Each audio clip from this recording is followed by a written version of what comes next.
मित्रांनो, आज मी तुम्हाला मधुमेह आणि हृदयविकार या संबंधित काही माहिती देणार आहे. तुम्हाला मधुमेह आहे का? अर्थात डायबिटीस आहे का? असं असेल तर तुम्ही समजून घ्यायचं की आपल्याला हृदयविकार होऊ शकतो. साखरेवर नियंत्रण ठेवणं, योग्य आहार, संतुलित आहार या गोष्टीकडे लक्ष देणं अतिशय गरजेचं आहे.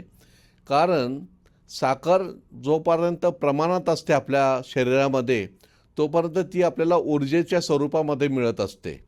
परंतु साखर ज्या वेळेला प्रमाणापेक्षा वाढते, त्यावेळेला ती प्रत्येक आजाराचं मूळ म्हणून काम करत असतं. आणि साखरेचं प्रमाण ज्या वेळेला वाढतं, त्यावेळेला रक्तवाहिन्यांमध्ये चरबी आणि कोलेस्ट्रॉलचं साचण्याचं प्रमाण वाढायला लागतं. अशा वेळेला हृदयविकार कधीही मूळ स्वरूप घेऊ शकतं, तीव्र स्वरूप घेऊ शकतं आणि आपल्याला पुढे भविष्यात खूप त्रास होऊ शकतो. यामुळे मित्रांनो, मधुमेह असलेल्या रुग्णांमध्ये हृदयविकार, स्ट्रोक किंवा इतर आजार हे बळावले जातात आणि त्याचा धोका दिवसेंदिवस वाढायला लागतो. त्यासाठी आपल्याला साखरेवर किंवा मधुमेहावर नियंत्रण ठेवणं अतिशय गरजेचं असतं. ज्यांचं साखरेचं प्रमाण किंवा ज्यांना मधुमेह आहे, त्यांना बऱ्याच वेळेला हार्ट अटॅक आला तरी समजत नसतं. याला आपण सायलेंट अटॅक म्हणतो. याकरता आपली नियमित हृदयाची तपासणी अतिशय गरजेची असते.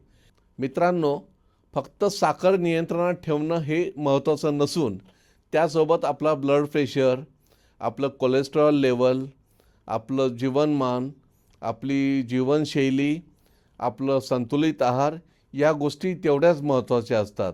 तेव्हा आपण आपल्या होणाऱ्या हृदयविकारापासून आपण स्वतःचं संरक्षण करू शकतो. मित्रांनो, तात्पर्य असं की मधुमेहामध्ये साखर वाढत असते, परंतु त्याचा सगळ्यात मोठा दुष्परिणाम आपल्या हृदयावर होत असतो आणि हृदयविकार बळावत जातो.